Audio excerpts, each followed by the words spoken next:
السلام علیکم دوستوں، آج کی ویڈیو میں ہم تھوڑی سی بات کریں گے اسلامک اکنامک سسٹم کو اور اس کا تھوڑا سا ایک کمپیریٹیو انالیسس کریں گے۔ لیکن اس سے پہلے ہم تھوڑی سی یہ بات سمجھنے کی کوشش کرتے ہیں کہ نظام کوئی بھی ہو، کوئی بھی سسٹم ہو، اکنامک سسٹم ہو، پولیٹیکل سسٹم ہو، اس کی بیسس کیا ہوتی ہیں۔ تو ہمیں یہ بات سمجھنی چاہیے، جب بھی ہم نظام کے بارے میں سوچیں گے تو سب سے پہلے ہمیں جو چیز سوچنی ہے وہ یہ ہے کہ بھئی اس نظام کا نظریہ کیا ہے، اور اس نظریے کی بنیاد پہ پھر نظام بنا کرتے ہیں۔ صحیح، اگر تو ہم نظریے کو نہ سوچیں اور ہم صرف سسٹم کی موڈیلٹیز پہ بات کرتے رہیں، اس کے پروسیس کے بارے میں، اس کے اسٹرکچر کے بارے میں بات کرتے رہیں، تو ہم ہمیشہ کنفیوز رہیں گے۔ تو سب سے پہلے ہمیں جو ہے نظریے کو سمجھنے کی ضرورت ہے، اور اس کو ہم ایک آسان مثال سے سمجھنے کی کوشش کرتے ہیں۔ بھئی نظریے کو یا آئیڈیالوجی کو کیوں سمجھیں؟ تو جب بھی آپ دیکھیں، آپ کسی بھی مشین کو دیکھتے ہیں تو اس مشین پہ بات کرنے سے پہلے، اس مشین کی فنکشنالٹی سے بات کرنے سے پہلے آپ کو یہ پتہ ہونا چاہیے اس مشین کے اندر سافٹ ویئر کون سا ہے۔ ٹھیک ہے، آپ فار ایگزامپل لیپ ٹاپ خریدنے کے لیے جائیں گے تو اگر آپ کو اس کی آپ کو اس کا ٹرو پوٹینشیل سمجھنا ہے تو آپ سب سے پہلے جو ہے اس کے سافٹ ویئرس کے بارے میں پوچھیں گے، اس کے پروسیسر کے بارے میں پوچھیں گے، اس کے اندر ریم کتنی ہے، اس کے اندر اسٹوریج کتنی ہے۔ یہ جو اس کے سافٹ ویئر والے آسپیکٹس ہیں، آپ ان کے بارے میں جاننے کی کوشش کریں گے، اور پھر آپ اس کے بعد میں آپ دیکھیں گے اس کا ڈیزائن کیسا ہے، فلانا ڈھمکانا۔ لیکن اس کا جو ڈیزائن ہے وہ اس کی پرفارمنس نہیں بتائے گا۔ اس کے ڈیزائن سے ایک آپٹکس ہے کہ یہ دکھنے میں کتنا خوبصورت لگتا ہے، لیکن وہ کام کتنا اچھا کرتا ہے وہ اس کا سافٹ ویئر بتائے گا۔ اور جب ہم سسٹم کی بات کرتے ہیں تو سسٹم کا سافٹ ویئر اس کی آئیڈیالوجی یا نظریہ ہوتا ہے۔ تو اس لیے ہمیں نظریے کو بہت ڈیٹیل میں سمجھنے کی ضرورت ہے۔ جب تک ہم نظریات کو نہیں سمجھیں گے تو ہم اس کی بنیاد پہ بنے ہوئے سسٹم کا انالیسس بھی کریں گے۔ اور آج جو سب سے بڑا کنفیوژن ہے کہ جب ہم مختلف اکنامک سسٹم کو دیکھتے ہیں، چاہے وہ کمیونسٹ اکنامک سسٹم ہو، کیپٹلسٹ ہو، یا پھر کوئی اسلامک اکنامک سسٹم کی بات کریں، تو ہم اس کی آپٹکس کو سمجھتے ہیں کہ وہ دکھنے میں کیسے ہے، اور اس کے مقابلے میں ہم اس کا کمپیریٹیو انالیسس کرنا شروع کر دیتے ہیں۔ لیکن ہم یہ سمجھ نہیں پاتے کہ یہ سسٹمز ایونچولی ڈلیور کیا کریں گے، کیونکہ ہمیں ان کا پتہ ہی نہیں ہوتا ان کے پیچھے سافٹ ویئر کیا ہے، کیونکہ اسٹرینتھ تو سافٹ ویئر کے اندر ہے، نظریے کے اندر یا آئیڈیالوجی کے اندر ہے۔ تو ہم تھوڑا سا اس آئیڈیالوجی کو پہلے سمجھتے ہیں۔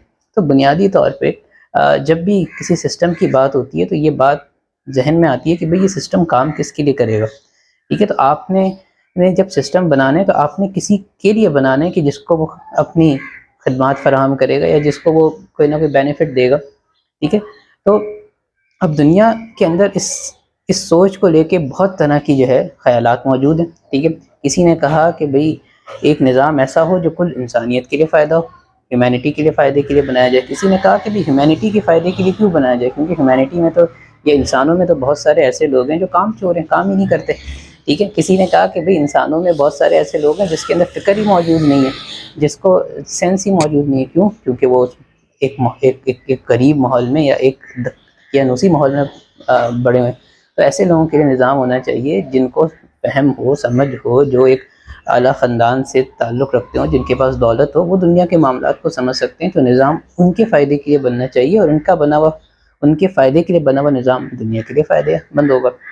کسی نے کہا نہیں، ایسا نہیں ہو سکتا کہ بھئی دولت مند یا سرمایہ دار کے بینیفٹ کے لیے نظام بنایا جائے۔ نظام ایسا ہونا چاہیے جو اکثریت کے فائدے کے لیے، اور اس نے کہا بھئی اکثریت تو مزدور ہے، تو مزدور کی سوچ اور سمجھ کے حساب سے کوئی نظام بننا چاہیے۔ ٹھیک ہے، تو یہ دنیا کے اندر تین بڑے خیالات موجود ہیں۔ ایک کہتا ہے انسانیت کی بنیاد پہ نظام بناؤ، ایک کہتا ہے بھئی سرمایہ کی بنیاد پہ نظام بناؤ، ایک کہتا ہے مزدور کی بنیاد پہ نظام بناؤ۔ ٹھیک ہے، اچھا، اور پھر ایک اور سوچ موجود ہے کہ بھئی آپ انسانیت کی بنیاد پہ نظام بناؤ، سرمایہ کی بنیاد پہ نظام بناؤ، یا مزدوروں کی بنیاد پہ نظام بناؤ۔ اخلاقیات کی کیا جگہ ہے نظام کے اندر؟ ٹھیک ہے، ایتھکس جسے آپ کہتے ہیں۔ تو آج ہمارے ذہنوں کے اندر یہ بات شاید بہت حد تک رس بچ گئی ہے کہ بھئی اخلاقیات ایک انفرادی معاملہ ہے۔ ٹھیک ہے، آپ کے اخلاق کیسے ہیں؟ آپ کا انفرادی معاملہ ہے، اس کا بھئی نظام سے کیا تعلق؟ نظام تو لاز پہ چلتا ہے اور لاز کو امپلیمنٹ کراتا ہے۔ نظام یہ تھوڑی دیکھتا ہے کہ بھئی ایک نیک شخص نے سگنل توڑا یا ایک برے شخص نے سگنل توڑا۔ سگنل توڑا تو ہر سگنل توڑنے والے کے ساتھ ایک ہی طرح کا رویہ رکھا جائے گا۔ تو موجودہ نظام کے اندر یا آج کا جو نظریہ یا آئیڈیالوجی ہے، اس کے اندر اخلاقیات جو ہے وہ ایک انفرادی سطح رکھتی ہے، اس کا نظام سے کوئی تعلق نہیں۔ ٹھیک ہے، اچھا، اب سوال یہ پیدا ہوتا ہے کہ بھئی کیا نظام میں اخلاقیات کی کوئی جگہ ہونی چاہیے؟ یہ ایک الگ بحث ہے کہ بھئی اگر انسانیت کی بنیاد پہ نظام بناؤ گے تو اخلاقیات کہاں فٹ کرو گے؟ یا سرمایہ کے نظام میں اخلاقیات کی کیا جگہ ہے؟ مزدور کی بنیاد پہ، مزدوروں کی سوچ پہ جو نظام بنے گا، وہاں اخلاقیات کو ہم کس طرح سے فٹ ان کریں گے؟ تو یہ ایک ایڈڈ کمپلیکسٹی ہے جب بھی ہم نظریات کو دیکھیں گے۔ تو اب ہم ایک کمپریہنسو نظریے کو سمجھتے ہیں کہ کمپریہنسو نظریہ ہونا کیا چاہیے، کیا وہ سرمایہ کی بنیاد پہ، وہ انسانیت کی بنیاد پہ، مزدور کی بنیاد پہ، اخلاقیات کو کیسے اپنے اندر فٹ ان کرے۔ اب یہاں پہ دنیا جو ہے ایک دور سے گزری ہے، ٹھیک ہے، دنیا جو ہے ایوالو ہوئی ہے، ٹھیک ہے، جب سے انسانیت پیدا ہوئی ہے یا اس دنیا میں آئی ہے، اور اس کے بہت سارے فلسفے موجود ہیں، مذہب کا فلسفہ ہے، غیر مذہبی لوگوں کا فلسفہ ہے، کوئی کچھ کہتا ہے کوئی کچھ کہتا ہے، لیکن سب ایک بات پہ اگری کرتے ہیں کہ انسانیت ایوالو ہوئی ہے، اس نے وقت کے ساتھ ایکسپیرینسز سے بہت کچھ سیکھا ہے، بہت ساری روایات سیکھی ہیں، بہت سارے اخلاق سیکھے ہیں، ٹھیک ہے۔ تو یہ دنیا کا ایک طریقہ رہا ہے، اور ہم اگر ایک بڑی ہی چھوٹی بات کریں کہ بھئی ایک زمانہ تھا جب آدم علیہ السلام اس دنیا میں آئے اور ان کی پھر اولادیں ہوئیں، تو ہم یہ سنتے آئے ہیں کہ بھئی ان کی جو اولادیں تھیں ان کی آپس میں شادی ہوتی تھی، جو ایک دن میں بچہ ہو رہا ہے، ایک رات میں بچہ ہو رہا ہے، تو دن والے بچے کا رات والی بچی سے شادی ممکن تھا۔ تو ایک طرح سے بہن بھائیوں کے اندر شادی کا ایک کانسیپٹ موجود تھا اور اس کو بڑا عام سمجھا جاتا تھا، اور پھر یہ اخلاقیات ہی تھی جس نے ایونچولی انسان کو اس نہج پہ پہنچایا کہ بھئی کہ محرم کون ہوگا، ٹھیک ہے۔ یہ جو ہے دنیا نے وقت کے ساتھ سیکھا ہے، یہ اخلاقی اقدار وقت کے ساتھ انسان کے اندر آئے ہیں۔ تو یہ ایک ہم مثال کے طور پہ اس کو سمجھ سکتے ہیں، اور اس طرح کی کئی مثالیں آپ کو ملیں گی کہ بھئی دنیا کے اندر ہر چیز ایوالو ہو کے یہاں تک پہنچی ہے۔ ایسا نہیں ہوا کہ ہم نے ایک دن سوچا کہ بھئی آج سے ہم یہ اخلاق جو ہے اپنا لیتے ہیں۔ انٹرسٹ ہے، سود ہے، انسانیت نے پہلے کہا کہ بھئی سود فائدہ ہے، اور پھر اس کے ایکسپیرینسز سے انسان کو پتہ چلا نہیں بھئی سود میں نقصان ہے۔ اسی طرح سور ہے، سور انسان نے کہا بھئی کھانا چاہیے، وقت کے ساتھ اس کو پتہ چلا نہیں کھانا چاہیے، ٹھیک ہے۔ اسی طرح شراب انسان نے کہا کہ بھئی انرجی دیتی ہے، لیکن وقت کے ساتھ پتہ چلا کہ صحیح ہے، اس کا ایک فائدہ تو ہے، لیکن اس سے بڑھ کے اس کے نقصانات بھی ہیں۔ تو ایک فلسفہ جس پہ انسانیت کا کنسنسس ہوا وہ یہ ہوا کہ بھئی ہر چیز کے فائدے اور نقصان موجود ہیں، لیکن ہم اس چیز کو اپنائیں گے جس کے فائدے زیادہ ہیں اور نقصان کم ہے۔ اور فائدے کو ہم کس پرسپیکٹیو میں دیکھیں گے؟ انسانیت کے لیے، کہ انسانیت کے لیے فائدہ کہاں ہے۔ ایسا ہو سکتا ہے کہ بھئی کسی انٹرسٹ کا ایک طبقے کو تو بہت فائدہ ہے، لیکن انسانیت کو کچھ بھی فائدہ نہیں ہے۔ اگر میں اس طبقے کی نظریے سے سوچوں تو میں کہوں کہ بھئی انٹرسٹ تو امپلیمنٹ کرو، اس کو بڑا فائدہ ہے، لیکن کل انسانیت کے لیے، یہ ہیومینٹی کے لیے کیا فائدہ ہے؟ اگر میں اس پرسپیکٹیو سے سوچوں گا تو میں کہوں گا کہ نہیں، انٹرسٹ جو ہے وہ بڑی بری چیز ہے انسانیت کے لیے، اس کو نہیں ہونا چاہیے۔ تو یہ ایک کنسنسس ہے، یہ ایک نیچرل لا ہے جس پہ انسان پہنچا، اور اس نیچرل لا کی بنیاد پہ قانون سازی ہونی چاہیے، ٹھیک ہے۔ اب دنیا کے اندر یہ جو ایک نیچرل لا ہے، اس کے اگینسٹ ہر کوئی اپنے جس کے مفاد ہوتے ہیں وہ جا کے اس نیچرل لا کے اگینسٹ جاتا ہے۔ اگر آج سرمایہ دار طبقہ حاوی ہو جاتا ہے تو وہ کہتا ہے میں انٹرسٹ لوں گا، ٹھیک ہے، کیونکہ وہ باقی انسانیت پہ آج حاوی ہے اور کنٹرول کر رہا ہے، تو وہ اپنے من پسند قوانین بنا رہا ہے، اس نیچرل لا کے اگینسٹ جا رہا ہے۔ اور صرف اس سینس میں نہیں، بہت جگہ وہ نیچرل لاس کو توڑتا ہے، ٹھیک ہے۔ آپ گے میرجز دیکھ لیں، وہ نیچرل لاس کو توڑ رہا ہے، انٹرسٹ میں توڑ رہا ہے، شراب ہے، سور ہے، یہ سب چیزیں ایک نیچرل لا کے ایمبٹ میں آتی ہیں، اور انسانیت کا کنسنسس موجود ہے، ہسٹوریکل ایکسپیرینسز سے وہ اس نیچرل لا کو توڑ رہا ہے کیونکہ اس کا ایک ذاتی فائدہ موجود ہے، ٹھیک ہے۔ تو یہ تو ایک بنیادی قانون ہے جو ہمیں سمجھنے کی ضرورت ہے۔ اچھا، پھر دوسرا سوال یہ آتا ہے کہ اخلاقیات پہ بھی اسی طرح انسان کے کنسنسس موجود ہے کہ بھئی انسان جو ہے ایک نظام کے اندر نہیں رہ سکتا اگر اس کے اندر اخلاقیات نہ ہو، ٹھیک ہے۔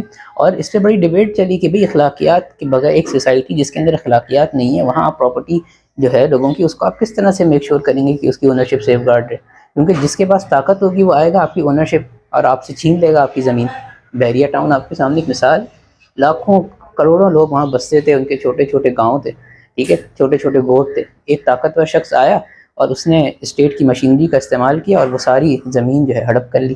تو کیونکہ نظام کے اندر اخلاقیات تو موجود نہیں تھی نا، وہاں پروفٹ میکسیمائزیشن تھی کہ یہاں پہ ایک زبردست قسم کی ایک ہاؤسنگ سوسائٹی بنے گی جس کے جو ہے زبردست ریٹرنز آئیں گے، پروفٹ میکسیمائز ہوگا، ہر کسی کا فائدہ، گورنمنٹ کو ٹیکس ملے گا، لوگوں کو گھر ملے گا، ہاؤسنگ سوسائٹیز کے جو مالک ہیں اس کو پروفٹ ملے گا، کانٹریکٹرز کو بزنس ملے گا، روزگار ملے گا، ہر کسی کا فائدہ۔ لیکن کیا انسانیت کا فائدہ تھا؟ بالکل فائدہ نہیں تھا۔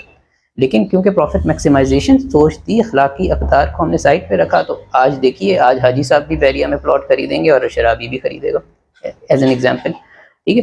تو یہ بنیادی مسائل جنم لیتے ہیں جب آپ اخلاق کی بنیاد پہ قانون نہیں بناتے۔ تو یہ تو ہو گیا ایک بنیادی سی ایگزامپل سے ہم نے اس کو سمجھنے کی کوشش کی۔ اس طرح کی لاکھوں ایگزامپل ہو سکتی ہیں کہ جب اخلاقی اقدار نظام سے ہٹ جائیں تو پھر قانون کی بھی کوئی ضرورت نہیں ہوتی کہ وہ جو ہے کسی بھی مسہب کو روک سکے۔ اچھا، اب سوال یہ پیدا ہوا کہ بھئی یہ اخلاق تو بہت اچھی بات ہے، لیکن اس اخلاق کو نظام کا حصہ کیسے بنایا جائے؟ اور یہ تھا اسلام در حقیقت، جس نے جو چیز دینی تھی دنیا کو، یہ دینا تھا ایسا لیجسلیٹو سسٹم جو اخلاقی نظام کو امپلیمنٹ کر سکے، کیونکہ آج تک دنیا نے کہا اخلاقیات انفرادی عمل ہے، ٹھیک ہے، اور صحیح ہے آپ قوانین بنائیں، لیکن ہر کوئی جھوٹ بولے، ہر کوئی سچ بولے، جھوٹ نہ بولے، ہر کوئی سچ بولے۔ تو یہ چاہتا تھا، یہ معاشرہ چاہتا تھا، لیکن اس کو نظام کے اندر امپلیمنٹ نہیں کر سکا۔ اسلام نے کہا کہ بھئی ایسا نظام بناؤ جہاں پہ اخلاقی اقدار کو اس کا حصہ بناؤ۔ سچ اگر تو نظام جو ہے وہ پروفٹ میکسیمائزیشن پہ ہوگا، تو پھر آپ انسانیت سے یہ نہیں ایکسپیکٹ کر سکتے کہ وہ سچ بولے، وہ جھوٹ بولے گا، اس نے پروفٹ میکسیمائز کرنا ہے، وہ کسی طرح سے بھی کرے گا۔ تو آپ نے اگر نظام کے اندر اخلاقیات کو بلٹ ان کرنا ہے، تو آپ نے نظام کو پروفٹ میکسیمائزیشن سے توڑنا ہوگا، ٹھیک ہے۔ اور وہ آپ کیسے کریں گے؟ جب آپ کل انسانیت کے فلاح کے لیے نظام بنانے کی کوشش کریں گے۔ یہ وہ نظریہ ہے جس نظریے کو ہم پہلے سمجھیں گے، اور پھر ہم یہ دیکھ سکیں گے کہ بھئی اسلام کا اکنامک سسٹم کیا ہے۔ آج تو لوگ کہتے ہیں نا کہ بھئی اکنامکس جو ہے وہ تو سب سے پہلے ایڈم اسمتھ لائے، اس سے پہلے تو اکنامکس تھی نہیں، اس سے پہلے کیا لین دین نہیں ہوتی تھی، کیا ٹرانزیکشنز نہیں ہوتی تھی، لوگ ادھار نہیں لیتے تھے، کیا کیپٹل انویسٹ نہیں کرتے تھے، ایسا تو نہیں تھا دنیا کے اندر، صحیح ہے۔ اس سے پہلے جو بات ہوتی تھی وہ اخلاقیات کے تناظر میں ہوتی تھی، کیونکہ اسلام نے یہ فنڈامنٹل چینج لایا تھا تھنکنگ پروسیس میں کہ بھی ہر چیز کو اخلاقی تناظر میں دیکھو، ایتھکس کے ہر چیز ایتھکس کی ڈیفینیشن کے اندر آئے گی، ایتھکس کے انڈر آئے گی، ٹھیک ہے۔ تو ہر سبجیکٹ کا فادر سبجیکٹ ایتھکس میں ہونا تھا، اسی لیے اسلام کا جب 1000 سال کا دور چلا تو وہاں سارے سسٹم کے اندر ایتھکس ایتھکس ایتھکس ایتھکس آتی تھی، ٹھیک ہے۔ اور پھر اس کے بعد اکنامک سسٹم آتا تھا، پھر اس کے بعد فیملی سسٹم آتا تھا، لیکن ہر چیز کے اوپر جو ہے ایتھکس آتی تھی۔ تو اور ایڈم اسمتھ نے سب سے پہلے بولا بھائی ایتھکس کیا، کیونکہ وہ مغرب کی سوسائٹی میں اس نے جنم لیا تھا، وہ ڈارک ایجز سے گزر رہے تھے، ٹھیک ہے، ان کے اندر کوئی اخلاقی اقدار نہیں تھے، انسانیت کا ان کو پتہ نہیں تھا، ٹھیک ہے۔ ایک کنویں کے اندر وہ لوگ رہ رہے تھے، اور وہ کنویں کو پوری دنیا سمجھتے تھے، اور وہاں جب اخلاقی اقدار نہیں تھے تو لوگ پروفٹ میکسیمائزیشن اور سیلف انٹرسٹ کی بنیاد پہ ٹرانزیکشنز کرتے تھے۔ اس نے کہا یہی طریقہ ہے، اور جب وہ جب وہ دنیا کے اندر گئے اپنے کنویں سے نکل کے، تو انہوں نے دنیا کو تو یہ بات بھول چکی تھی کہ بھئی ایسی بھی انسانیت ہوگی جو پروفٹ میکسیمائزیشن کی بنیاد پہ آئے گی، کیونکہ اگر میں اخلاقی طور پہ مضبوط ہوں تو میں ایکسپیکٹ کرتا ہوں سامنے والا بھی وہی اخلاقی اقدار دکھائے۔ لیکن جب یہ انگریز آیا ہندوستان کے اندر، تو اس نے کیا کیا کہ اس نے ڈمپنگ شروع کر دی، اور یہاں کی جو لوگ تھے، کیونکہ وہ ان کی ٹیوننگ ہی نہیں ہوئی ہوئی تھی کہ بھئی کوئی ایسا بھی کر سکتا ہے، تو 100 سال تک تو لوگوں کو پتہ ہی نہیں چلا ان کے ساتھ کیا ہوا، اور پھر انہوں نے ڈرائیو کرنا شروع کیا، جو آپ کا پورا ایک مغل سلطنت تھی جس کا ایک ڈکلائن شروع ہوا۔ اور یہ ڈکلائن کوئی ایسا نہیں تھا کہ مغل سلطنت کو پتہ نہیں تھا، شاہ ولی اللہ نے اس پہ بڑی کتابیں لکھی، اور پورا اس وقت ڈیموکریسی کا کانسیپٹ دیا، اس وقت ایک ایسی سسٹم کا کانسیپٹ دیا جو بادشاہت سے ہٹ کے ہونا چاہیے، ٹھیک ہے۔ اس وقت اس زمانے میں انہوں نے کہا کہ بھئی مزدور 4 گھنٹے سے زیادہ کام نہیں کرے گا، اور آج ہی مزدور 8 گھنٹے میں کام کر رہا ہے۔